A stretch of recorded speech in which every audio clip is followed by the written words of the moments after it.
Radio San Pío X presentan el programa del Padre Wilson Cuevas. El programa del Padre Wilson Cuevas. El programa del Padre Wilson Cuevas. Un espacio en el que tendrás dirección para tu vida, espacio de preguntas y una cercanía como pastor y guía para darle sabor a tu vida. Sabor a tu vida.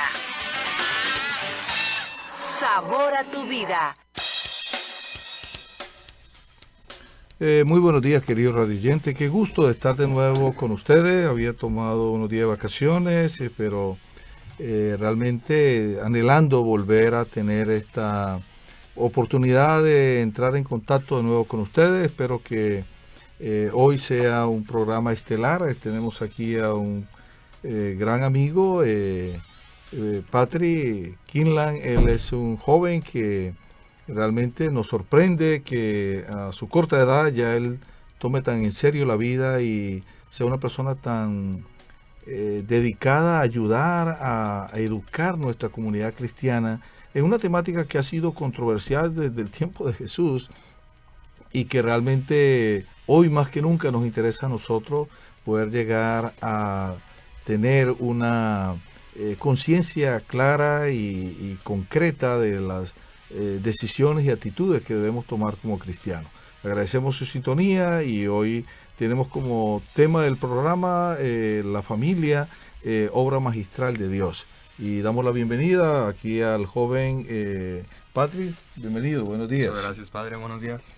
Qué gusto que estés aquí. ¿Por qué no nos cuentas un poquitito, Patrick, quién eres, qué has hecho, así brevemente para ubicar a nuestros radioescuchas? Claro, como dice el padre, me llamo Patrick Quinlan, soy un joven de 19 años que está estudiando teología y finanzas y teología del cuerpo en la Universidad Franciscana de Steubenville, Franciscan University of Steubenville, y pues he estado aquí en El Paso de vacaciones, pero en realidad vacaciones de trabajo. Aquí en El Paso he dado ya más de 100 horas de pláticas, alcanzando casi 1000 personas en 2 meses. Y pues ahora me devuelvo. En 2 semanas me voy a Austria a estudiar la teología del cuerpo cerca de Viena, la teología del cuerpo de Juan Pablo II y el carisma de San Francisco de Asís, 2 clases. Y entonces cuando yo vuelva me encantaría compartir esa educación cuando ya la tenga, lo que es la teología del cuerpo y conectarla con la embriología, ¿verdad? De verdad conectar lo que es ver objetivamente el sistema reproductivo y luego verlo teológicamente como el acto matrimonial.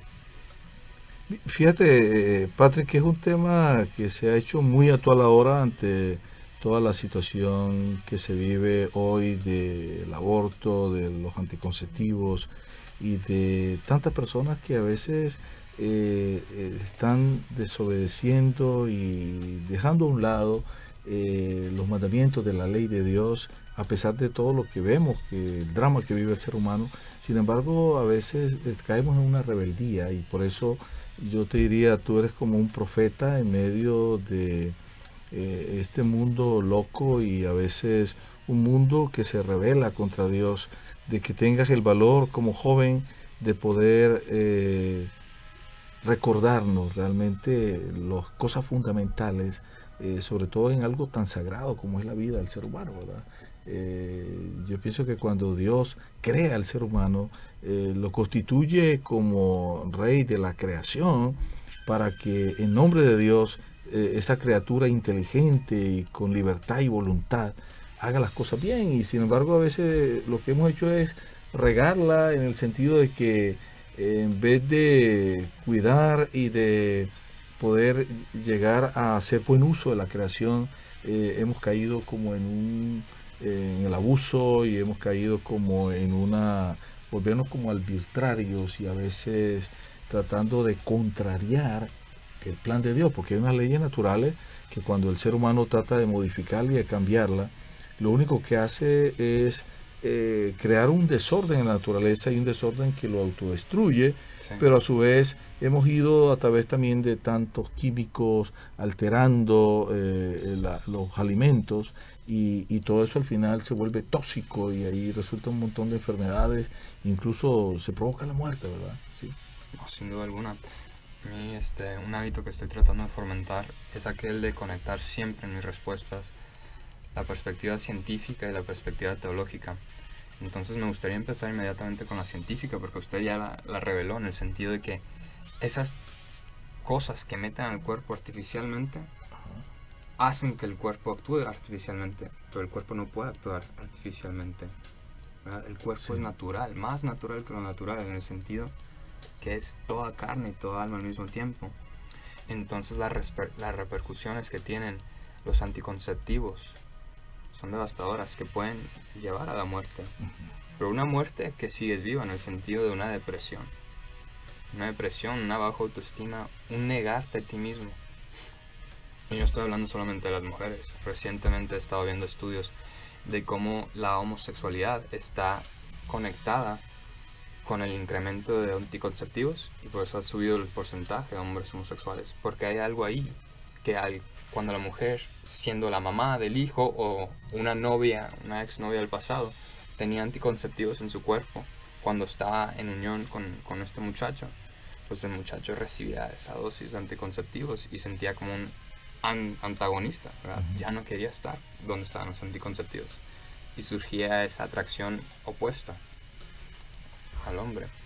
Pero teológicamente a mí se me viene algo a la mente que nos devuelve a Éxodos, y pues Éxodos es el salir de la esclavitud. En cierta manera ahorita estamos como esclavos, con una venda en los ojos. Y antes de los 10 mandamientos que usted mencionó, hubo otros 10, que eran las 10 plagas, y era la naturaleza, ¿verdad? Lo que le pasó a la naturaleza. Y la primera plaga me atrae mucho. La primera y la última plaga, la primera y la 10ª, se me hacen muy conectadas, muy muy conectadas. La primera es el río Nilo, que lo transformó Dios en sangre. Y pues el agua del río Nilo era la fuente de la civilización egipcia. Estaban ahí a propósito junto al río Nilo. Se pierde el Nilo, se pierde la civilización. Faraón hasta le dice: Moisés, te concedo la victoria, ¿verdad? Dame el agua y te dejo ir. Moisés la da, el faraón es un hipócrita, no cumple su palabra y nos conlleva a la 10ª plaga. Y aquí es donde yo veo la conexión, porque la 10ª plaga son los hijos primogénitos. Es el orgullo del faraón. Pero más debajo es la vida del imperio, ¿verdad? Se muere el hijo del faraón, se muere el siguiente rey. La vida. La continuidad de la dinastía. Exactamente. El río Nilo y la continuidad de la dinastía estaban conectadas intrínsecamente por ser fuentes de vida. Entonces Dios está diciendo: naturalmente yo controlo la naturaleza. ¿Quieren quitarse la vida? Pues piensen, yo controlo la vida primero que nada. El agua viva. Pero nunca se ha tratado la religión de un temor, siempre ha sido de un amor, ¿verdad? Porque más adelante en los evangelios, esa agua transformada en sangre es el primer milagro. La primera plaga es el primer milagro de Jesús, y es hecho en un contexto matrimonial, en una boda, ¿verdad? Porque Jesús viene en contexto matrimonial, viene por todos como su esposa.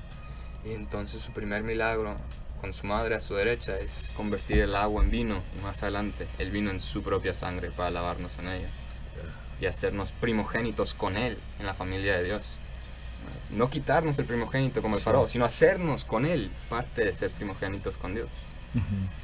Dios Hijo viene por los hijos de Dios.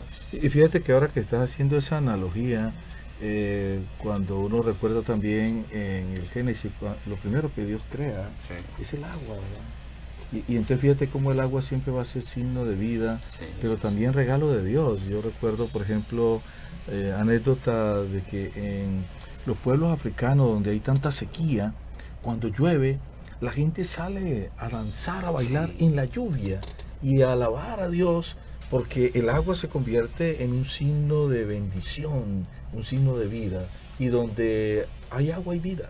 Así y fíjate cómo todas las civilizaciones se han hecho siempre en función del río, del mar, donde está el agua. Así es. No, y aún la ciencia contemporánea busca exteriormente en los cielos, en los diferentes planetas, fuentes de vida con el agua. Necesitan el agua, igual nosotros, ¿verdad? El agua es exactamente eso, como usted lo menciona, científicamente, con la objetividad de la ciencia, y teológicamente desde el principio en Génesis, el agua. Con el agua, la luz. Y como dice Juan en su evangelio, el primer capítulo, la luz es la vida del hombre. Entonces primero viene la luz, luego el agua, y luego el hombre. Me gustaría. Y fíjate cómo también hay lo del bautismo, ¿no? Como es nacer a la vida de la gracia. es nacer a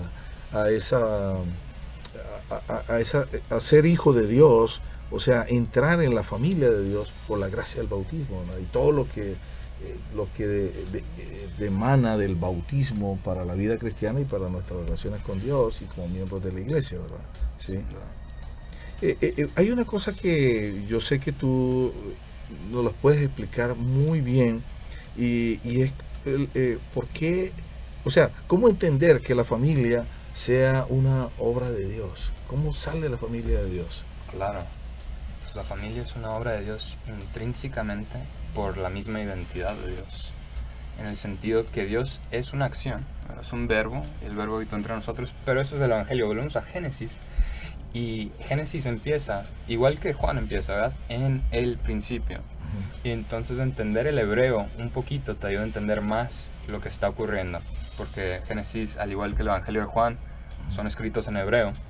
Y entonces el autor de Génesis, el autor del Evangelio de Juan, Juan mismo, escriben en el principio de la misma manera en hebreo, y se escribe de esta manera, Bereshith. Entonces Bereshith es hebreo para 3 palabras en español, en el principio, pero es un verbo. Entonces es un poco difícil de entender al principio, pero Bereshith es un verbo, es una acción. Entonces, en el principio era una acción. Dios es esa acción, ¿verdad? Entonces a mí me encanta en conectar Génesis a Juan, primero porque empiezan de la misma manera, pero porque Juan después empieza a decir, Bereshith, en el principio era el verbo, y el verbo era con Dios, y el verbo era Dios. Era Dios. ¿Verdad? Y todo se crea a través de la palabra, ¿verdad? Exacto, todo viene y todo vuelve a ese verbo, y todo permanece en ese verbo, es una acción. Entonces esa acción creadora es Dios mismo, ¿verdad? Pero no se queda ahí, no se limita a simplemente ser una acción, sino es una producción. Es una producción de sí mismo, para sí mismo, con sí mismo. La Santa Trinidad volviéndose uno, y de ese uno de 3 viene uno nuevo, que es el Hijo, ¿verdad? Adán. Para entender cómo la familia es obra de Dios, se tiene que volver a la identidad e intención de Dios en el principio. Dios crea en el principio, y su creación tiene una sola intención, y es aquella de la relación, de estar con uno, ¿verdad? El crear en 7 días lo demuestra totalmente, porque el 7 en hebreo no es un número, sino es una palabra que también es un verbo, Sheva, ¿verdad? Sheva. Sheva significa darse y recibir. Alianza, es el verbo de alianza. Entonces 7 días demuestra la alianza que Dios ha hecho. Su única intención era aquella de relación, aquella de darse totalmente a su creación y recibir en él totalmente su creación. Y pues el máximo de la creación es el hombre en el día 6, justo antes de que descanse y lo bendiga. Y a mí me encanta el lenguaje que se usa para Adán, porque Dios dice, y estas son palabras muy importantes que se ven, no se alcanzan a ver a primera instancia, pero ahí están, y son estas: hagamos a nuestra imagen y semejanza, ¿verdad? Hagamos al hombre a nuestra imagen y semejanza. Está hablando en plural, primero que nada, pero segundo, está diciendo unas palabras sin precedente que nunca habían estado antes. En todo lo otro que ha creado no dice hagamos, Exacto. sino hágase. Hágase, y se hacía. Pues ahora dice hagamos, que viene de nosotros, para nosotros, a nuestra imagen y semejanza. ¿Y qué significa imagen y semejanza? Pues aparece 2 veces en Génesis. La primera es cuando se crea Adán, la segunda es cuando nace Set, el hijo de Adán, el tercer hijo. Entonces imagen y semejanza significan hijo nuestro, es nuestro hijo.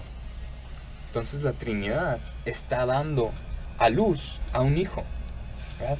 Es un lenguaje que no se aplica a veces, pero es cierto, es su hijo. Adán es su hijo, es el primer hombre, es el primogénito, y Dios lo bendice de una manera sin precedente también, ¿verdad? Por los 5 días hasta el 6º, Dios decía hágase, y bendecía con esto es bueno.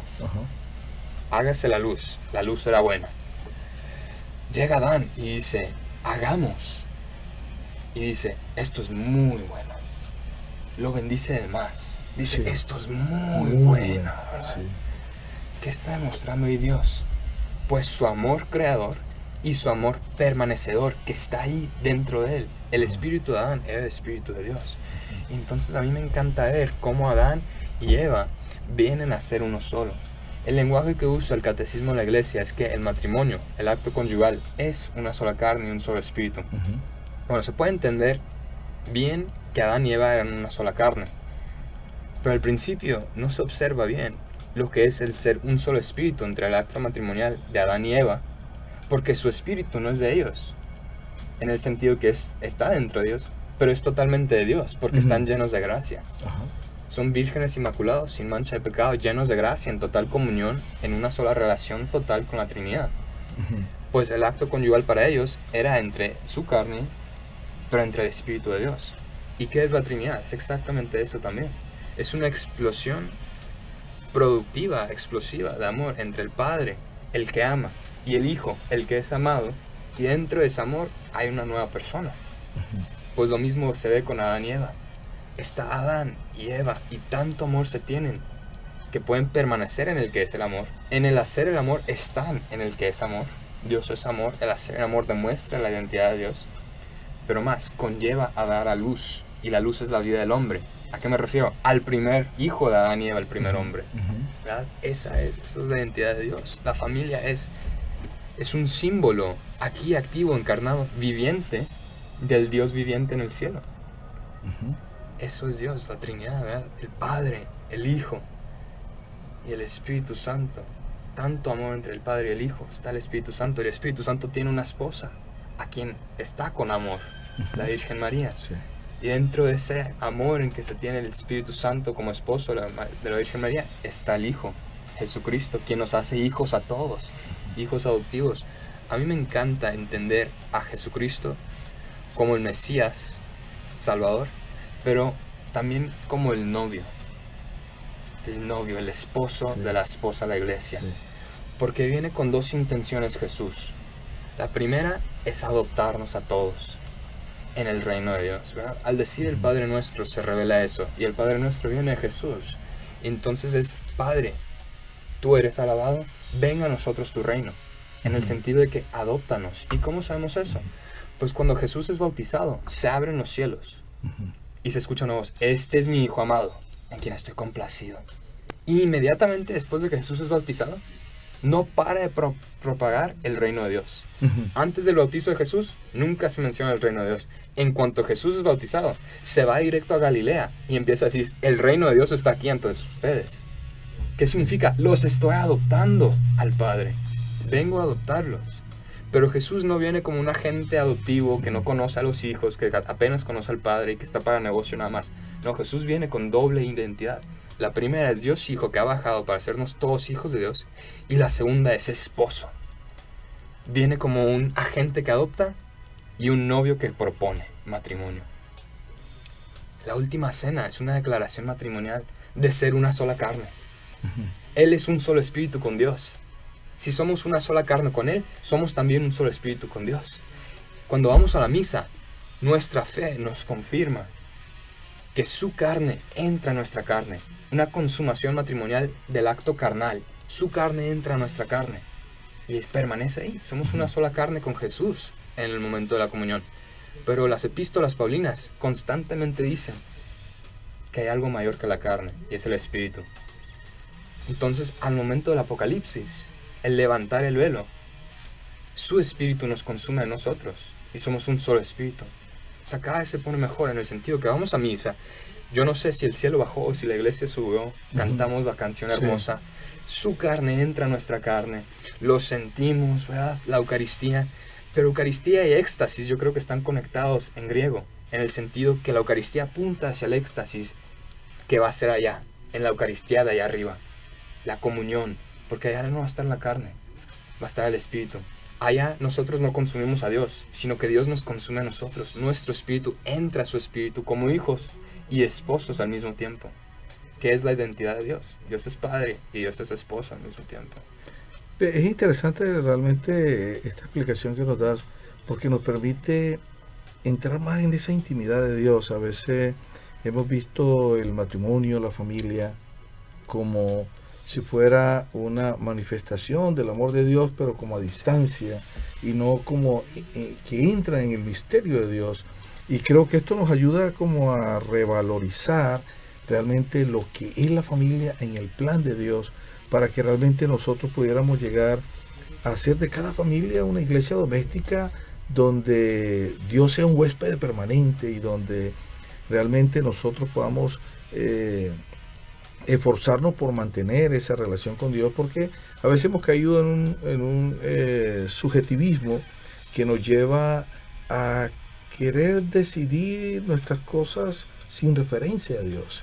Y era lo que decía el Papa Benedicto cuando caemos en el subjetivismo moral, Sí. en el que nosotros nos creemos con el derecho de decidir qué es bueno y qué es malo, sin importar lo que diga Dios, ¿verdad?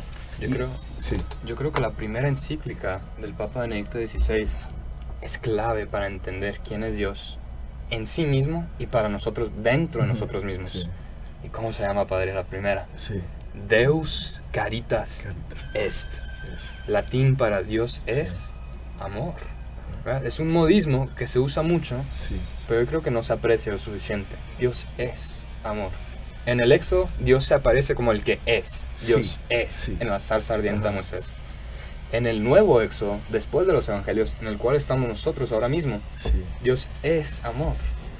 Viene de la primera carta apostólica de Juan. Ajá. Viene en la primera encíclica de Juan Bautista. Y viene en el primer instante en el cual estamos concebidos.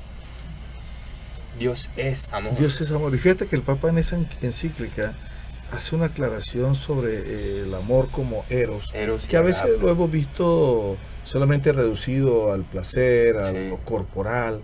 Lo impulsivo. Pero el Papa hace una explicación ahí muy original cuando nos hace ver que en ese amor del eros, como Dios también manifiesta, porque en definitiva, mira, Dios que nos creó, nos dio en nuestro cuerpo esa capacidad de poder, de tener una sexualidad, de poder expresar esa sexualidad, de tener un corazón que tiene esa capacidad de enamorarse y no de cualquier persona ni de cualquier cosa, sino como el corazón también es selectivo, porque yo a veces bromeo cuando celebro matrimonio y pregunto, ¿cuántas novias tuviste? ¿Por qué escogiste esta? Y le digo, mira, ya me están haciendo así, que son como 20, ¿por qué esta? Pero yo digo, ¿tú sabes cuántas mujeres hay en el mundo? Millones, no sabemos, pero existen millones de mujeres y más mujeres que hombres. ¿Por qué escogiste esta, verdad? Y entonces es ahí donde como una persona que haya podido tener varias novias, sin embargo decide casarse con esta. ¿Qué tenía de especial esta que o sea, que tú sientes que quiere ser tu compañera para toda tu vida? ¿Ve? Y entonces ahí donde uno entra a ver cómo también en el plan de Dios, cómo cuando el hombre o la mujer viven su vida espiritual, yo diría a plenitud, a conciencia, o la toman con interés, cómo vamos entrando en ese plan de Dios y Dios tiene una persona para ti. ¿Ve? Y que tú vas a encontrar a esa persona y que Dios va a hacer que en su divino designio tú te encuentres con esa persona en un lugar donde se va a dar esas condiciones para que se establezca el noviazgo y ese noviazgo pues lleve a que se realice el matrimonio y que se forme una familia, ¿verdad? La providencia. Sí, la providencia. A mí me encanta el momento de la crucifixión de Jesús en el Evangelio de Juan, cuando Juan describe ya al final que está colgando Jesús y su penúltima oración es: mujer, he ahí tu hijo. Y el discípulo querido, ¿verdad? Discípulo querido, he ahí tu madre. Pero Juan es el discípulo querido. Y el lenguaje de Juan en la cultura hebrea es matrimonial. La última cena de Jesús a la visión de Juan en su evangelio es una ceremonia nupcial. Es lenguaje matrimonial. Está el novio Ajá. dándose, esta es mi carne, Ajá. tomen mi carne. Sí. ¿Y dónde está Juan? Recostando su cabeza en el pecho de Jesús. Ajá. ¿Qué más ocurre? Le lava los pies. Ajá. Lavar los pies, lavar la novia Ajá. es hebreo. ¿Verdad? Se lavaba la novia antes de la ceremonia. Sí. O sea, antes de ser una sola carne se lavaba la novia. Jesús hace exactamente eso con Juan y todos. Sí. ¿Verdad? 12 es simbólico para todos. Las 12 Ajá. tribus en el antiguo, Ajá. los 12 apóstoles en el nuevo. 12 es todos. Juan es el querido, pero representa a todos. Ujú. ¿Verdad? Juan es apóstol, pero Juan se escribe como discípulo, como el discípulo amado. 12 apóstoles, 70 discípulos. 12 es todos, Ajá. 7 es Sheba, es la alianza. Ajá. ¿Qué está diciendo Juan? Dios hace una alianza de amor con todos. Pero no termina ahí Juan con su lenguaje matrimonial. Primero que nada, de nuevo, lavan la novia. El novio lava a la novia, el lavar de los pies. Ujú. Luego, el ser una sola carne. Eso es Ujú. lenguaje matrimonial. Sí, indudablemente. Y Juan está reposando su cabeza en el pecho de Jesús. Mientras Jesús consagra la Eucaristía en la última cena, la primera misa, Juan está en su pecho, Sí. escuchando los latidos de su corazón y luego consumiendo encarnado el corazón en el pan. Sí. Y luego en la cruz, Juan recibe a la madre de Jesús como su propia madre. Ajá. Eso es hebreo, es Gebirá. Aparece en Salomón. ¿Verdad? Salomón da sabiduría, Jesús es sabiduría, Ajá. como Pablo lo dice en los Corintios. Juan recibe al Gebirá, que significa reina y madre, mostrándonos que Jesús viene para consumar su matrimonio, la consumación en la crucifixión, pero más para adoptarnos en el reino de Dios. Dios Padre es el Padre. Ujú. Ahora María es la madre. Ujú. Jesús viene como esposo y como agente de adopción. Y lo hace totalmente a una perfección que sobresale. Es tan radical al principio para el pueblo judío porque no pueden creer que Dios tenga tanto amor, Sí, y que sea un Dios tan cercano y un Dios tan íntimo. que exprese ese amor de una manera como sí, tan en los detalles pequeños, porque fíjate que cuando Jesús también llega a decirnos que tanto nos ama Dios que hasta los cabellos de nuestra cabeza están contados, o sea, decirnos no vale ustedes más que los pajaritos, no vale, o sea, que Dios les da de comer todos los días, o sea, dejen de angustiarse tanto, Sí. que el amor de Dios por ustedes es un amor total y un amor incondicional y eterno, ¿verdad? ¿Sí? Bien, vamos a ir a una primera pausa. Queremos pedirle a nuestro radio escucha que continúen en sintonía. Realmente estamos entrando en una profundidad de esta temática que estamos tratando hoy, para que realmente podamos ver esa dimensión de la familia en el plan de salvación de Dios.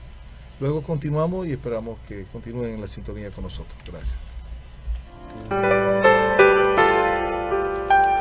No, realmente, mira.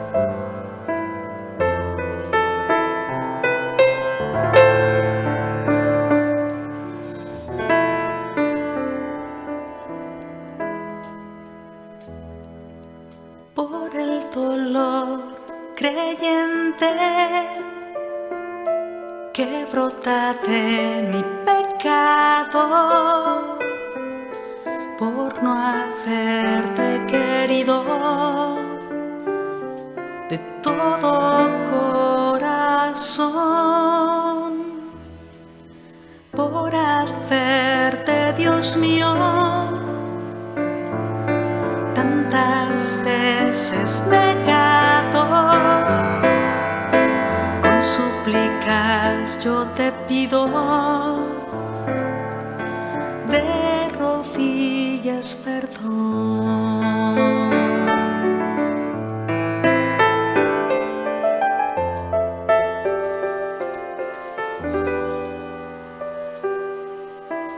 Por haberte perdido, por no haberte encontrado, porque es como un desierto, nevado mi oración, porque es como la hiedra sobre el árbol cortado, el recuerdo que brota cargado de ilusión.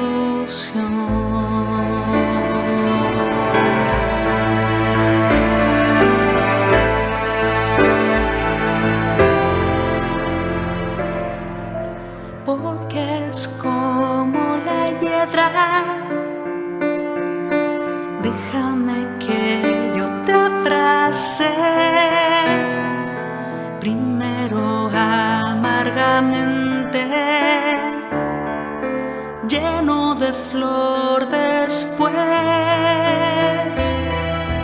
y que a ti, viejo tronco, poco a poco me enlace, y que en mi vieja sombra. Holy Hour. Come spend time with Jesus in prayer. We have adoration of the Blessed Sacrament at the Hope Chapel every Thursday from 6 p.m. to 7 p.m. and a 24-hour adoration of the Blessed Sacrament every first Friday of the month from 7 a.m. till 6 a.m. on Saturday. Come pray. You're listening to St. Pius X Radio, Radio San Pio X desde El Paso, Texas, evangelizing from www.stpiusxelpaso.org.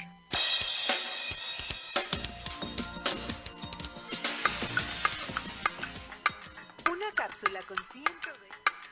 Un gran regalo que usted puede dar, un boleto de la rifa de la Kermés.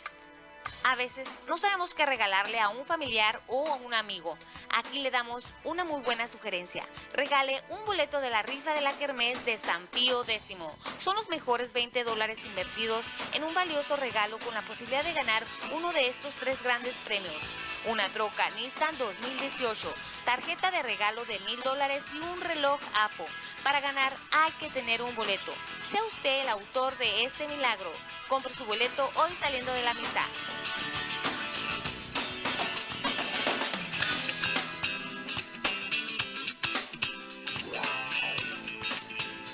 Practique buenos hábitos de salud. Dios nos dio un cuerpo sano. Si conservamos buenos hábitos tendremos buena salud corporal y espiritual. Les sugerimos algunos sencillos pasos fáciles de hacer. Tome suficiente agua limpia, haga ejercicio con frecuencia y camine. Cultive el hábito de leer todos los días. Coma frutas y verduras cada día. Evite el exceso de sal y grasas. Cuando se cepille los dientes también cepíllese la lengua. Piense bien de usted y de los demás. Procure tener buenas relaciones con todos. Ore y medite lecturas de la Santa Biblia para su paz interior.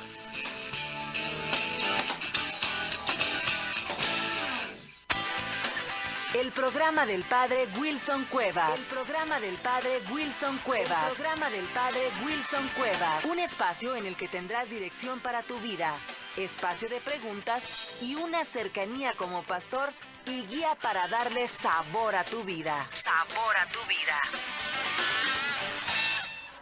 Sabor a tu vida.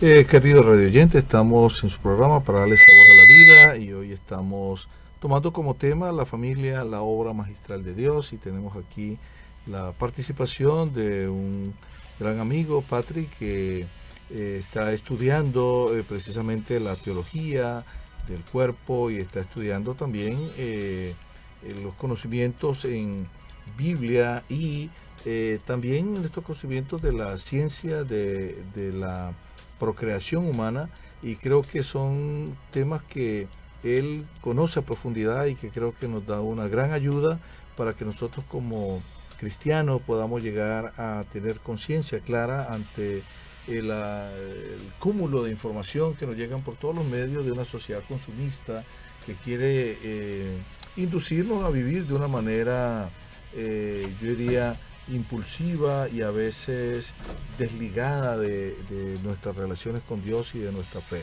Y creo que hoy es una oportunidad para que realmente todos nosotros podamos seguir educándonos en esta temática, especialmente los jóvenes y los padres de familia, para también saber cómo orientar mejor a sus hijos, porque desafortunadamente hay muchos padres de familia que hoy, con todo el cúmulo de información que tienen los jóvenes a través de internet, ya los hijos casi no le preguntan a los papás, sino que van a internet, a Google, a buscar la información y desde ahí ya ellos se hacen a sus propios conceptos y opiniones y la toma de sus decisiones, ¿verdad? Y entonces realmente la parte educativa de la familia se ha ido como desplazando, y ya es lo que me diga Google, lo que yo pueda, los amigos me puedan dar, y todo esto realmente está desfasando esa relación de padres e hijos. ¿Tú cómo nos puedes compartir un poco esto desde tu experiencia y desde tu formación profesional? Yo creo que el catecismo ayuda mucho. El catecismo de la Iglesia Católica instruye que los padres tienen que ser los educadores principales.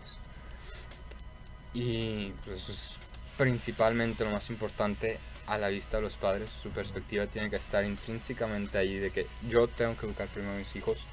Y ahora con los hijos, bueno, yo todavía no tengo 20, acabo de cumplir 19 y entiendo eso, entiendo la inclinación a déjame busco una opinión más educada en el internet.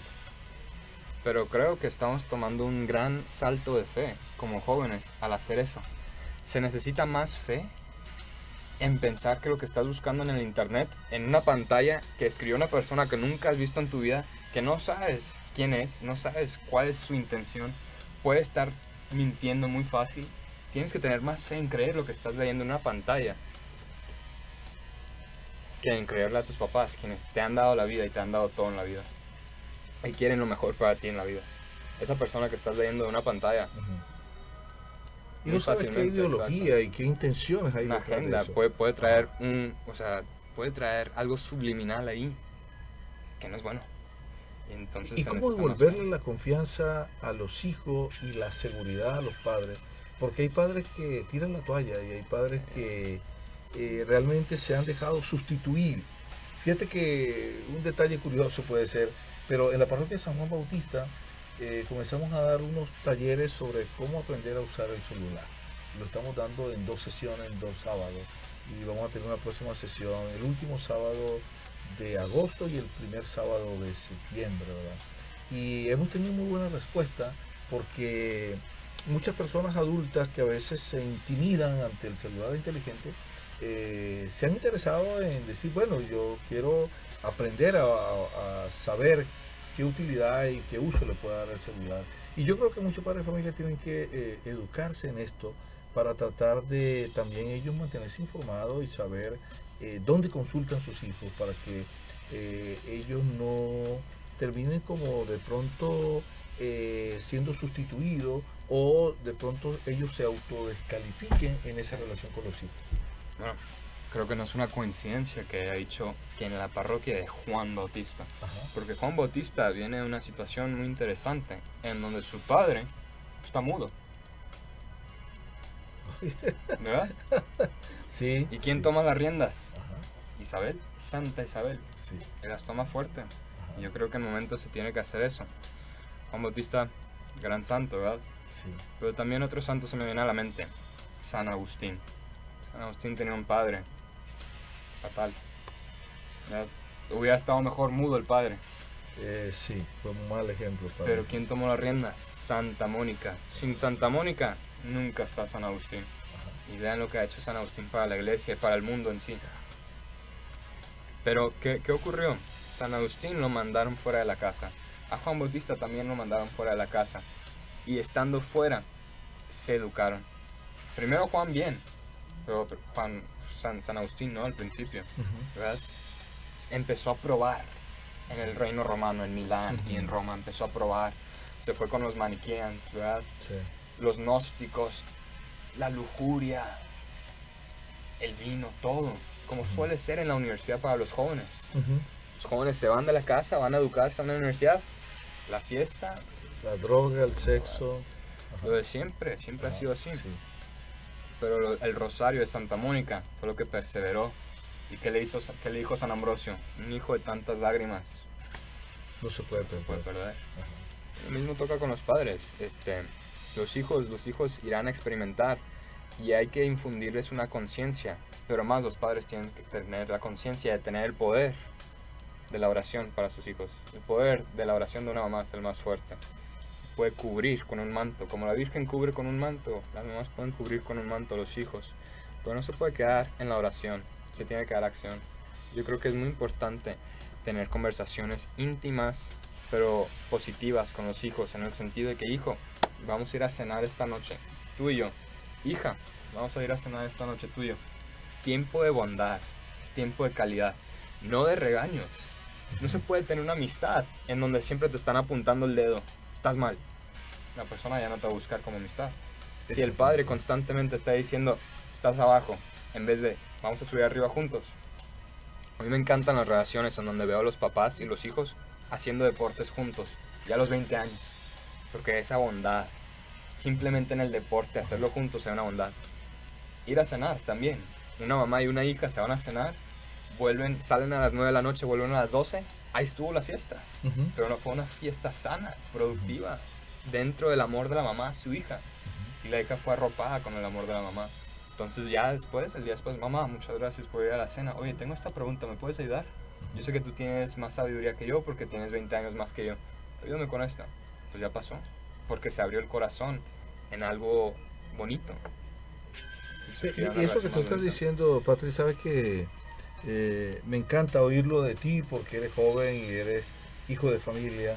Y yo cuando he tenido algunas consejerías con mamás o con parejas, que a veces llegan, ya no sé qué hacer. Y no, mira, un cristiano y una madre nunca puede decir ya no sé qué hacer. Porque mira, ahí está el Santísimo, tú tienes el Espíritu Santo, tú tienes todos los santos, yo le recomiendo mucho, y yo le dije, usted ore a San José, que Dios le encomendó su hijo a él, pero usted nunca diga ya no sé qué hacer. ¿Por qué? Porque usted sabe que ahí está el poder de la oración, ¿ve? Ahí está Jesús sacramentado. El Maestro está aquí y te llama. La Biblia. ¿Y te llama a qué? A fortalecerte, a llenarte de la sabiduría, de la gracia. Ahí está el Espíritu Santo, invócalo. Porque Él te va a dar la sabiduría para saber cómo aconsejar, cómo guiar, cómo incluso fortalecerte. Ahí está la Eucaristía, el domingo. Ve al Señor. No, la palabra de Dios encarnada en la Eucaristía y la palabra de Dios escrita en la Biblia. Habla de sabiduría. Hay un libro que se llama Sabiduría. Ajá, exactamente. Proverbios, Eclesiastes, Sí. Sirac, Ajá. ¿verdad? El libro de Tobías. Sí, Increíble. Son Sí. solamente 14 capítulos. sí, Lo lees, lo quieres volver a leer. exactamente. Especialmente para un padre y para un hijo. Sí. Leer Tobías, aprender de Tobit y de Tobías. Ujú. Increíble. ¿Y quién está ahí? San Rafael Arcángel. La medicina de Dios, ¿verdad? Rafael Así. significa medicina de Dios. Así es. Y es exactamente lo que hacen. Une familias, San Rafael. Así es. Dios, ¿verdad? Sí. Muy bonito ese libro, lo recomiendo mucho para los padres que están pasando por momentos en donde el hijo se extravía por momentos, o más bien donde el hijo está buscando novia, ya es mayor, ¿verdad? O donde la hija está buscando un novio y los padres se sienten con las manos atadas. Ujú. Híjole, no, pues le tengo que dar su libertad, pero se va a equivocar, va a escoger mal. Lean Tobías, van a encontrar mucha sabiduría ahí. Pati, tú estás en la universidad ya en tus últimos años de formación profesional. Sabemos que la universidad es una montaña donde muchos se estrellan y pierden su fe. Incluso yo he conocido anécdotas de profesores que se ufanan de que al final del semestre ellos pretenden que todos sus estudiantes hayan hecho pedazos su fe. Sí. Y su propósito es ver cómo le van quebrando la fe a todos sus estudiantes para que al final del semestre nadie, según su lenguaje, dice, nadie siga como con esos fantasmas de Biblia, de Dios, de religión, de oración. ¿Cómo has mantenido tú tu fe? ¿Y qué le aconsejaría a los jóvenes que nos estén escuchando o a los papás para que lo digan a sus hijos? ¿Cómo pasar por la universidad sabiendo mantener viva tu fe? Voy a tratar de ser muy breve, pero es una respuesta en la cual me podría tardar 4 horas. Yo ahorita estoy en la Universidad Franciscana y es la universidad más católica de Estados Unidos. La más hermosa, la más feliz, la más católica. Y pues es imposible perder tu fe ahí. Más bien, es imposible no crecer en tu fe ahí. Ok. Todo lo contrario. Pero acabo de terminar mi primer año en Franciscan. O sea, acabo de terminar mi primer año como estudiante de teología en la universidad más católica. Antes de eso, yo estaba en la ciudad más anticatólica, Washington, D.C. Yo estuve viviendo en Washington, D.C. un año y ahí estaba haciendo un internado en un departamento de psicología muy prestigioso. Y estaba rodeado de gente sumamente inteligente, todos con doctorados y muy jóvenes, muy ambiciosos, muy apasionados y muy pues, inteligentes, con doctorados. Yo tenía 17 años, ellos tenían ya casi 40 todos. Y entonces, estando ahí inmerso en lo que se supone que es algo muy prestigioso, me di cuenta que era algo muy vacío.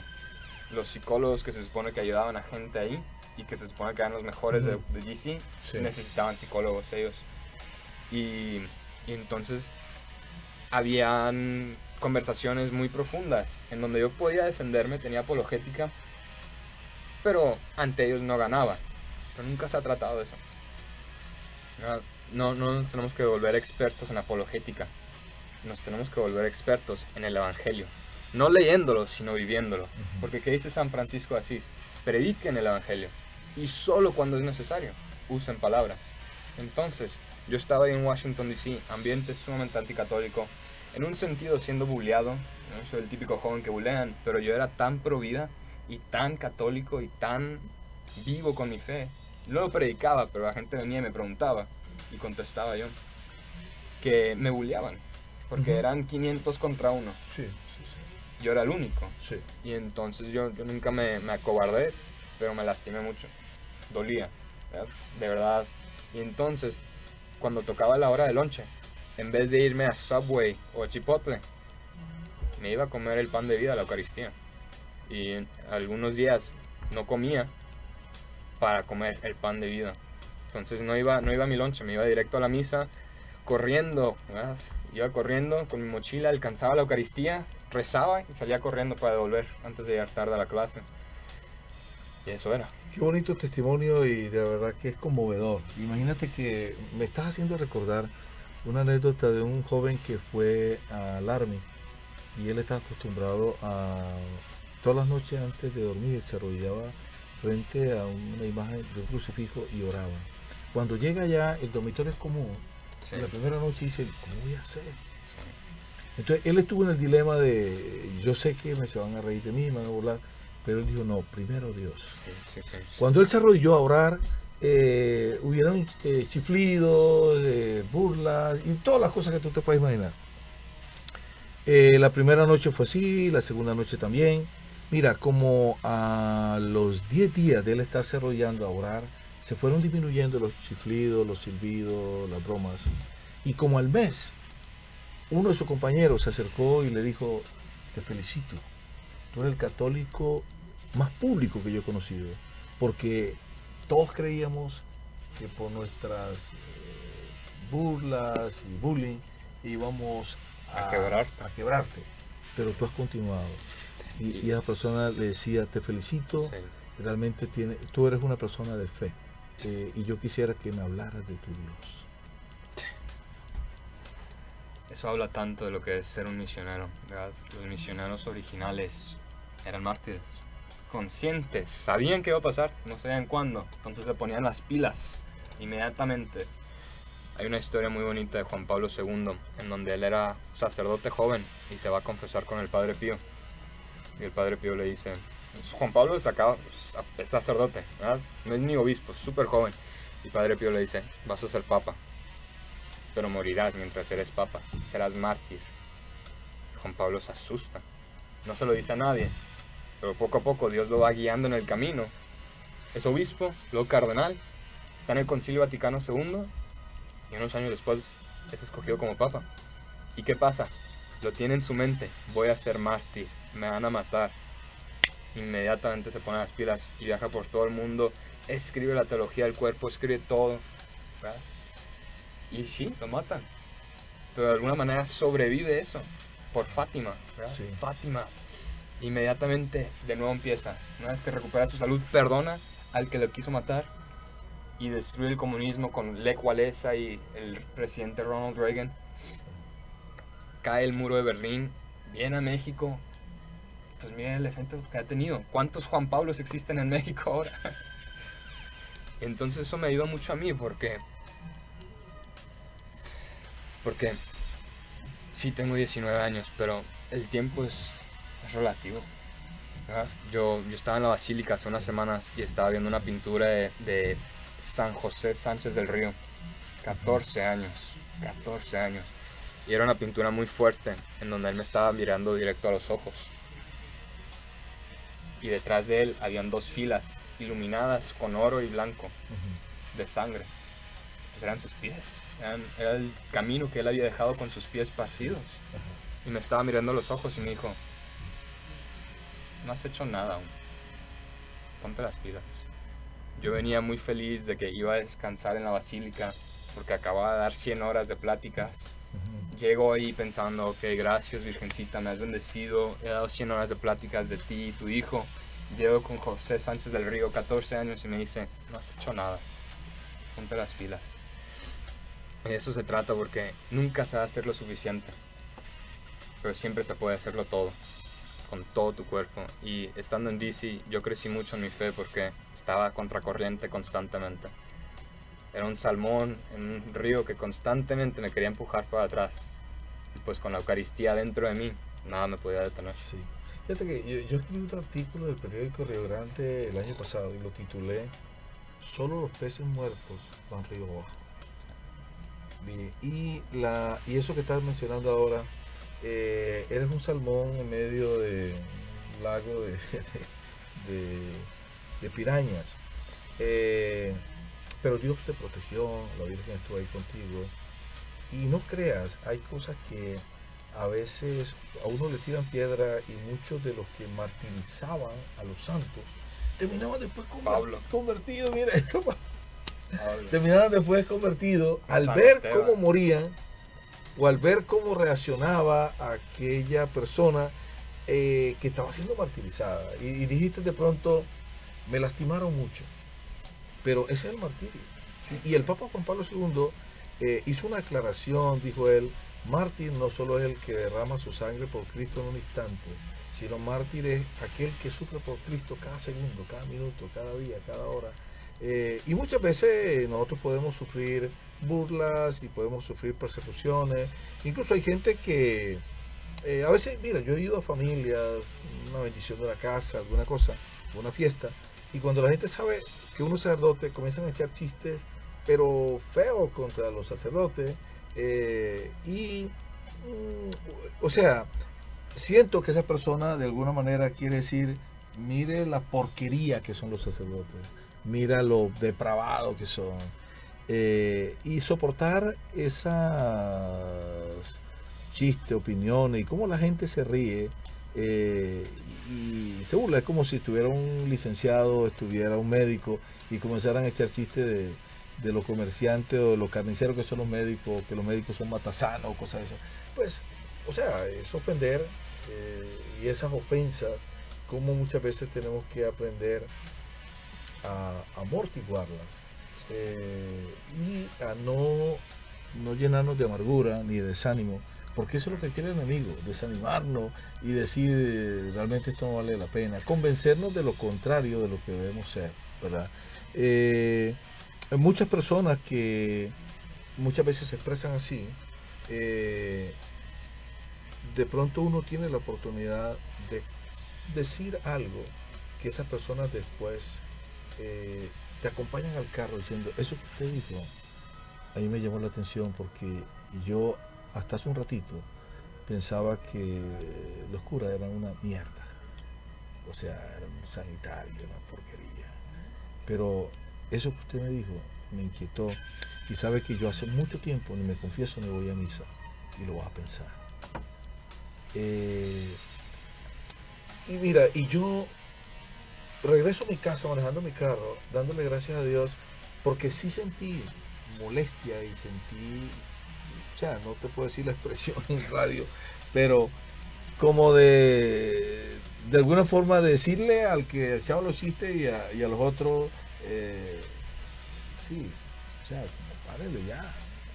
Sin embargo, a veces tener la humildad de soportar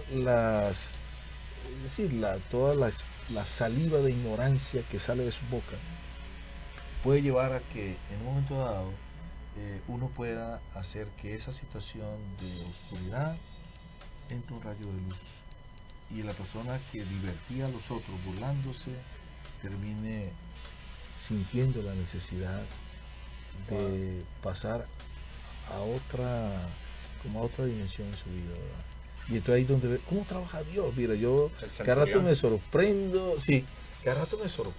de la manera como Dios trabaja en situaciones a veces como tan adversas, y donde uno se siente tan solo y tan perdido, Dios está ahí. No, el centurión, lo inverso, ¿verdad? El centurión es el que mata a Jesús, se convierte cuando le cae la sangre de Jesús y luego muere por Jesús, porque lo matan a él después, por ser cristiano. Sí. Pero procesemos esto, este es el que mató a Jesús. La sangre del que había ejecutado le cae encima. Y no dice, ay, qué asco.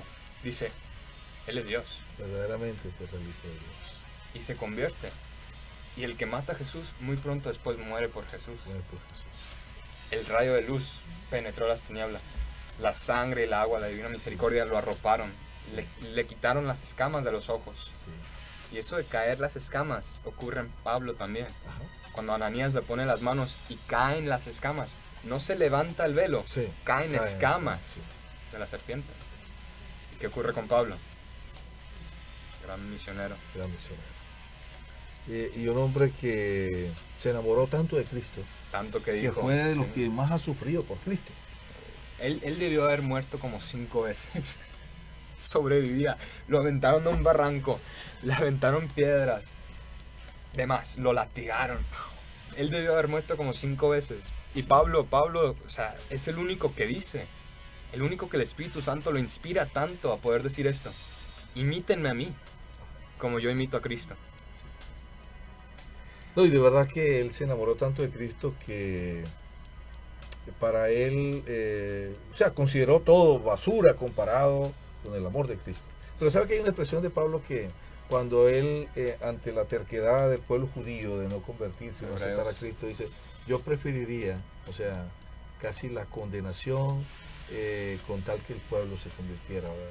O sea, también es un hombre que ama su raza, su pueblo, y siempre tuvo conciencia de que era el pueblo de la promesa. Sí. Pero lo curioso, fíjate que hay una cosa curiosa cuando tú tienes claridad en tu fe y te consigues con personas que, o sea, que tienen la escama, que tienen la ceguera de la fe y que persisten en una vida de perdición. Y uno dice, o sea, la paciencia misericordiosa de Dios. Corintios 13:4. Ajá. El amor es paciente. Paciente. O sea, esa es la escritura del amor. Ajá. ¿Y cómo empieza? Con la paciencia. ¿Cuánta paciencia nos tiene Dios? Exactamente. Pablo nos dice, imítenme a mí como yo imito a Cristo. Sí. Y él empieza el amor con la paciencia. Con la paciencia. Y Dios es amor. Y fíjate que esa paciencia histórica de Dios, Sí. Solo con- Dios te puede con la dar humanidad paciencia. y con la historia de cada persona. ¿Sí? Conmigo. Con la paciencia que me ha tenido a mí, increíble. Pero Dios es amor y Dios, solo de Dios viene la Sí. paciencia. Hay una cosa, Pati, que mira, cuando uno está como sacerdote en el confesionario y te llega una persona que te dice, hace 40 años, 50 años, no me confieso, y hoy voy a confesar, hoy voy a hacer una confesión de mi vida. Híjole, yo digo, Señor, 50 años ha estado conmigo. Y esta persona dice, yo reconozco la misericordia y la paciencia de Dios, porque yo en estos 50 años he cometido toda clase de pecado, pero estoy arrepentido. ¿Ve? Entonces ahí es donde uno ve todo ese mundo de oscuridad Sí, y cómo comienza un mundo de luz. sí, no. Y uno dice en definitiva, ¿qué hizo que esta persona después de 50 años lograra salir de las tinieblas? Que esas cadenas que lo tenían atado al mal lo llevaran acá. Padre, el Salmo 51 de David, justo después de cometer el adulterio. Tan hermoso. Fue el de ayer. Salmo 51 fue ayer. Sí. Hermosísimo. Y entonces David escribe el Salmo 23 y el Salmo 51. El 23 siendo el más hermoso. Sí. Por otra razón. El pastor que me acuesta en verdes praderas. Pero el 51 es igual de hermoso. Porque tiene una confianza total que Dios lo va a perdonar. Sí. Y pues también me gustaría mencionar que eso del arrepentimiento es clave. El aceptar la misericordia. La tienes que aceptar. Porque la única diferencia entre el traidor y el primer papa, entre Pedro y Judas, es esa. Sumamente iguales las personas. Oh, sí, sí. Pedro y Judas Sí, eran muy sí. similares. Ajá. Y en muchas maneras, Pedro niega más a Jesús que Judas. Pero Pedro sí se arrepiente y Judas no. Sí, ahí está la gran diferencia. que él confió en la misericordia de Dios. Patri, afortunadamente hemos llegado al final del programa. Me gustaría que te despidieras. Yo sé que ya está llegando el tiempo también de regresar de nuevo a tus estudios y este viaje que vas a hacer para continuar tu preparación. Ha sido realmente una gran bendición conocerte, todo el servicio que ha dado a la comunidad de San Pío y a todas las personas que han venido de otras parroquias. Gracias, en nombre de Dios y de nuestra comunidad, gracias. Cuenta con nuestra amistad, nuestras oraciones, y de verdad que Dios tiene grandes planes contigo. Muchas gracias, y padre. permanece fiel a Dios, y que la Santísima Virgen te cuide y te dé la gracia para que seas fiel. Gracias, padre. Y aquí, mientras tengo el micrófono, los quiero invitar a todos a la última plática que voy a dar este verano.